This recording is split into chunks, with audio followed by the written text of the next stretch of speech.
Hello, party people. Today I'm doing something really weird. I'm starting a new segment on this channel where I'm going to book review books that I have found for free, and the whole concept looks like this.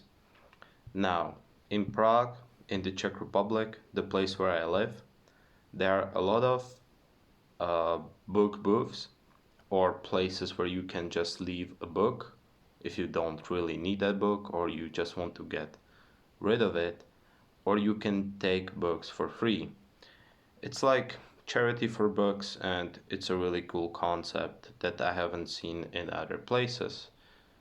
And so the concept is that I'm about to read books that I will find kind of interesting, and I'm going to do a book review on it, and then I'm going to give that book back.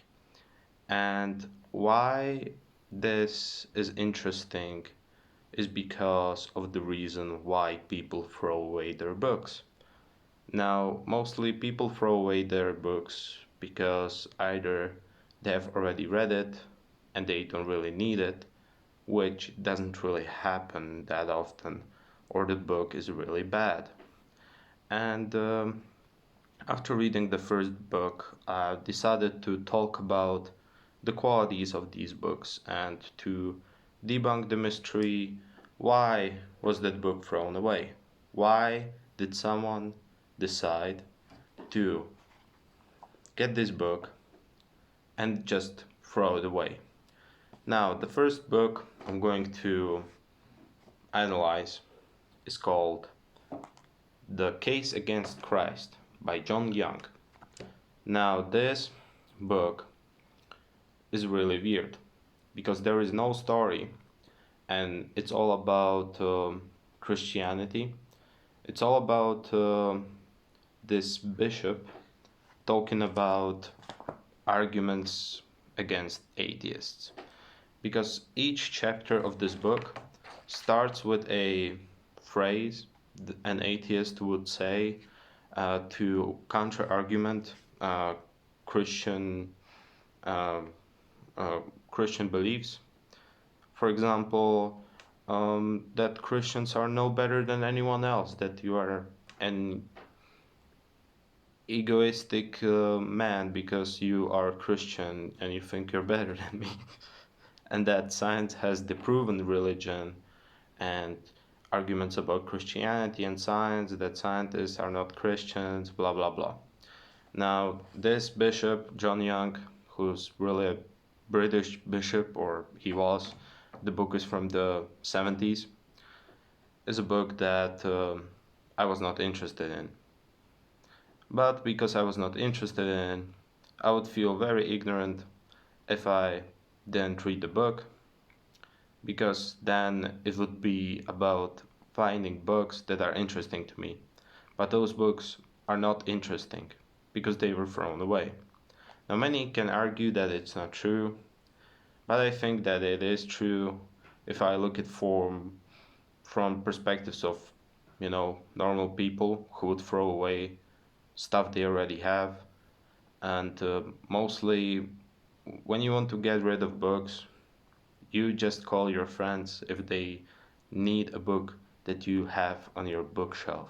Or when you're moving, just give it to your neighbor or just donate it to the library. I don't know. But this is when the book is really shitty. Now, this book, or let's start with this. Why would you read this book? Why is this book appealing? Now, let's keep in mind that this book is almost 50 years old. And because it's 50 years old, it's a little bit outdated. But the themes in this book, is not outdated. Um, I'm seeing on Reddit and other social media that people are still arguing about religion. They are saying that my religion is better than yours, or that believing in something is really is like it's bullshit. Like you shouldn't believe in anything and you should be an atheist. And I don't personally agree with anyone there because no one really has evidence if God exists or God does not exist. I think the best approach is to be an agnostic, but if you really feel like you have to believe in something bigger, just do it and don't make a big deal out of it. Like, it's a personal thing, and believing in God doesn't mean that you really believe that there is like a white bearded huge guy in the clouds that is manipulating through your life like you are in a Sims free game. But you can believe in him in a more spiritual way. It's really individual. And now this is out of the way. I'm going to talk about the book itself. Now, the book wasn't really fun. Like, it wasn't really the intention of the book to be entertaining, but it was written in a way that tells you that religion is really important, and it's of course it's really biased for like Christianity.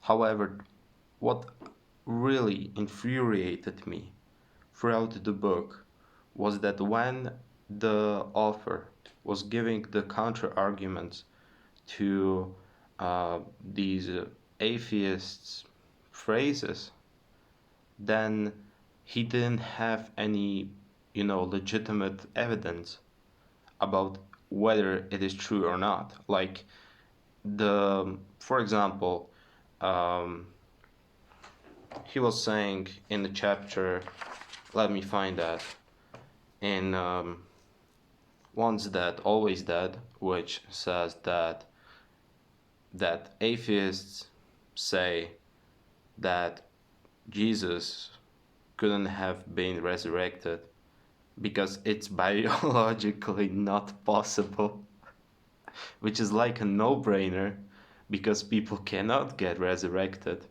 And unless you're that one Filipino guy that allegedly resurrected from from the COVID death, um, look it up.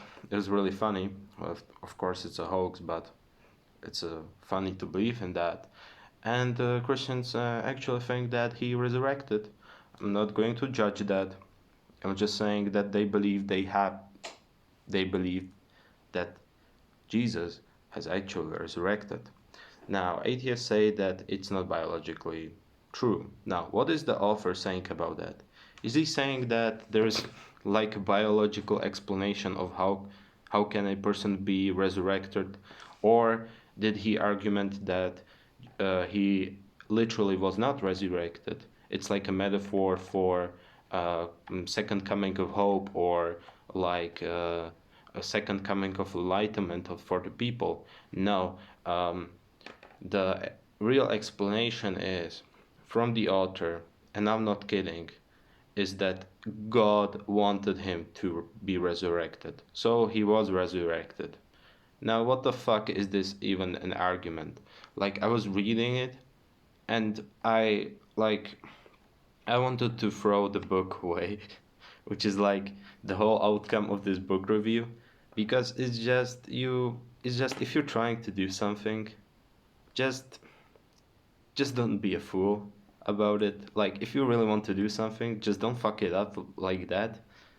Like, on the other hand, like he had some legitimate arguments for Christianity that explains that he didn't really explain anything in the first place. He was just, you know, showing that Christians are also people who belief in science, and that those two things don't really mix up, because one thing is just just a natural science, all right, that what has happened throughout our history, how we evolved, how how we found fire, how we found elements, and etc.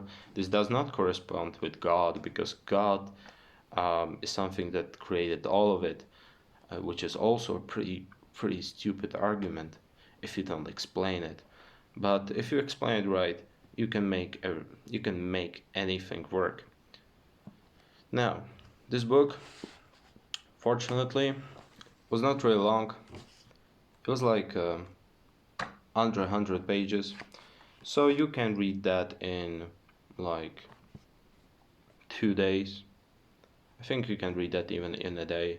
I read it in a day because I was really bored. It was the quarantine, and you know you're really bored if you are reading the book, The Case Against Christ, some statements for the defense. Well, for the defense of Christianity. Now, would I recommend this book? Or in what situations would you pick up this book? Now, you're going to pick up this book, or you are going to be interested in the book if you if you are a Christian and you have plenty of friends who really dislike religion.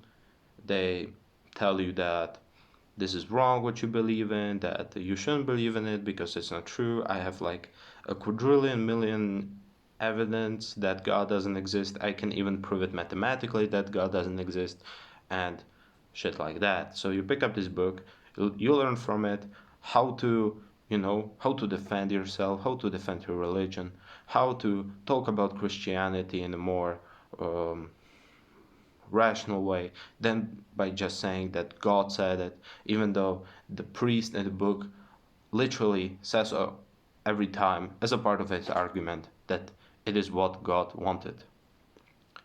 Now, another thing is that it's not even a good book for doing that, because as he's saying that God wanted it, it means that the bishop thinks that atheism is a really minor, you know, it's a minority, like that not a lot of people are atheists, you know, which is probably true in some countries, but in the Czech Republic, for example, Czech Republic is the most fucking atheist country in the world. And the whole reason why they are atheists is why we are atheists. I'm also a Czech person. Is really historically difficult to explain, but that can be another video. And I want to say that he really dodged a lot of atheist claims. Like, for example, that God doesn't exist because we have never seen him. Now, he didn't mention it in the book because you cannot really counter argument that, can you? Or you cannot really argument for it. It's just like you are arguing against the brick, and you are the brick. So you are just, spitting, hardcore facts. But you're saying that that's bullshit, and they are saying that it's not bullshit. So where is the outcome of it? Like, what should I fucking learn from it? Should I learn to be a better person, or like to be more productive, or um, something else? No, I just learn the same shit I have read about, the same shit I have learned about from school, the same shit from my fucking common sense. Now, keep in mind that I am Christian and I really am against this book because it did a shitty work to defend their people, to defend Christianity. It just it just really looked like you you just don't really give a fuck, that you're just doing that to embarrass yourself. And that book was really embarrassing if you really believed in it. Like for me, I was reading that in the mind of open mindedness. I was reading that, analyzing those arguments, and I was reading that not believing that it's true, but I analyzed throughout the book the arguments in a way how can you actually, defend yourself with this argument? How can it be true or how it is really false? And it told me one thing that you cannot be right and wrong.